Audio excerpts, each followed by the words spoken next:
आज हम UP TET का 2018 सीडीपी का पेपर सॉल्यूशन देखेंगे। उसमें किस लेवल के क्वेश्चन आए थे, किस तरीके के क्वेश्चन आए थे। So let's discuss about some previous year paper. Hello friend, this is Khushi. Welcome back my YouTube channel. Question first, किसी भी नई भाषा को सीखने के लिए कहाँ से प्रारंभ किया जाना चाहिए? अक्षरों व शब्दों के मध्य साहचर्य से, वाक्यों के निर्माण से, शब्दों के निर्माण से, उपयुक्त में से कोई नहीं। सही जवाब है अक्षरों व शब्दों के मध्य साहचर्य से। समावेशी कक्षा में किस प्रकार का या के छात्र शामिल होते हैं? केवल विशिष्ट छात्र, सामान्य और विशिष्ट छात्र, केवल सामान्य छात्र, बहुभाषी और प्रतिभाशाली छात्र। सही जवाब है सामान्य और विशिष्ट छात्र।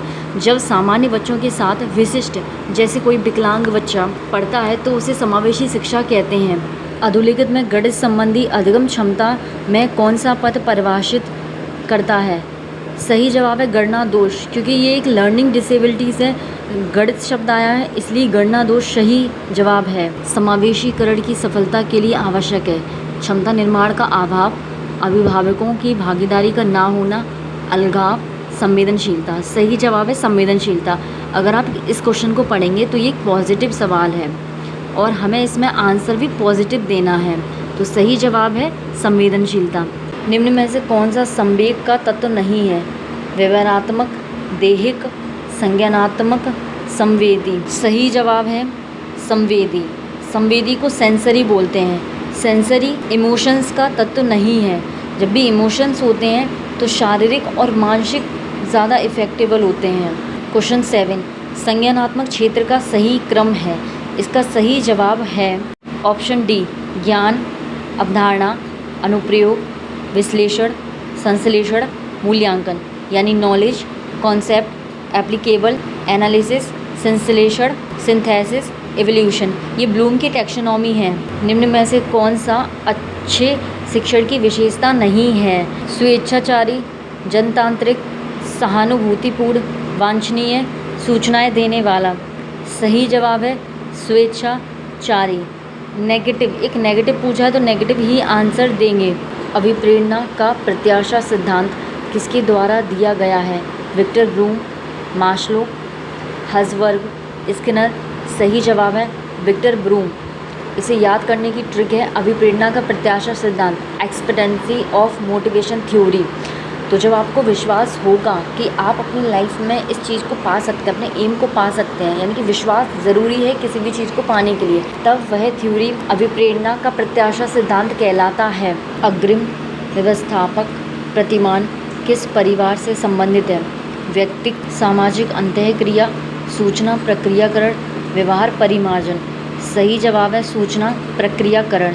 इसमें इतना याद कर लीजिए, अग्रिम व्यवस्थापन प्रतिमान यह एक मॉडल है जो डेविड आशुवेल ने दिया था और यह सूचना प्रक्रियात्मक यानी कि कम्युनिकेशन प्रोसेस से संबंधित है।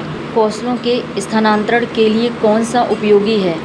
कौशल अंतरण एक गति है ना कि उद्देश्य। रेखीय अभिक्रम, शाखीय अभिक्रम, तैयारी और अर्जन। सही जवाब है कौशल अंतरण एक गति है ना कि उद्देश्य। कौशल हो गया जैसे आपको कार चलाना आता है, ये कौशल है। निम्न में से कौन सा शिक्षण का सूत्र नहीं है? सरल से कठिन की ओर, अनिश्चित से निश्चित की ओर, दृश्य से अदृश्य की ओर, निगमन से आगमन की ओर। सही जवाब है कौन सा नहीं है, यानी कि गलत पूछा है। तो निगमन से आगमन की ओर, ये जो सिद्धांत है वो आगमन से निगमन की ओर होता है। इसे एक और नाम से जाना जाता है विशिष्ट से सामान्य की ओर, यानी कि जो उदाहरण है वो विशिष्ट होते हैं और जो नियम है वो सामान्य होते हैं। सूक्ष्म शिक्षण चक्र का प्रथम पद है प्रतिपुष्टि, शिक्षण, योजना बनाना, प्रस्तावना। सही जवाब है योजना बनाना। सबसे पहले प्लानिंग बनाते हैं तो फर्स्ट स्टेप वही होगा। इसे इंग्लिश में माइक्रो टीचिंग कहते हैं, जो डब्ल्यू एलन ने दी थी। ये क्वेश्चन प्रीवियस ईयर पेपर में पूछा गया है। निम्न में से कौन सा अवबोध स्तर के शिक्षण में शामिल है? पृथक्करण, अनुप्रयोग, तुलना, अन्वेषण। सही जवाब है अन्वेषण।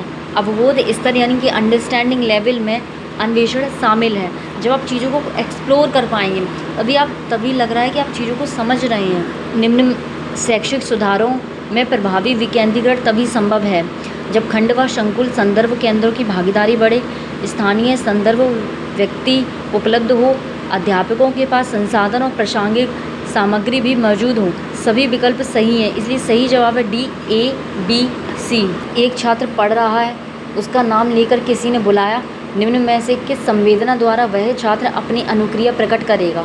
दृष्टि संवेदना, स्पर्श संवेदना, ध्वनि संवेदना, प्रत्यक्षण संवेदना। सही जवाब है ध्वनि संवेदना। इस क्वेश्चन को समझिए, मैं आपका नाम लेकर बुलाऊं, रामू, श्यामू, तो आप सुनेंगे ना अपने नाम को, तो वो है ध्वनि संवेदना। पियाजे के सिद्धांत के अनुसार प्राक संक्रियात्मक अवस्था की अवधि क्या है?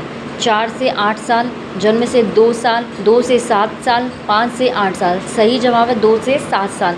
याद रखिए, पियाजे ने संज्ञानात्मक विकास की 4 अवस्थाएं दी हैं: संवेगात्मक अवस्था, प्राक संक्रियात्मक अवस्था, मूर्त संक्रियात्मक अवस्था, अमूर्त संक्रियात्मक अवस्था। तो दोस्तों बताइएगा कि आपको ये वीडियो कैसा लगा। अगर आपके लिए ये हेल्पफुल रहा हो तो मेरे चैनल को लाइक, शेयर एंड सब्सक्राइब ज़रूर कर दीजिएगा। Thank you watching my video.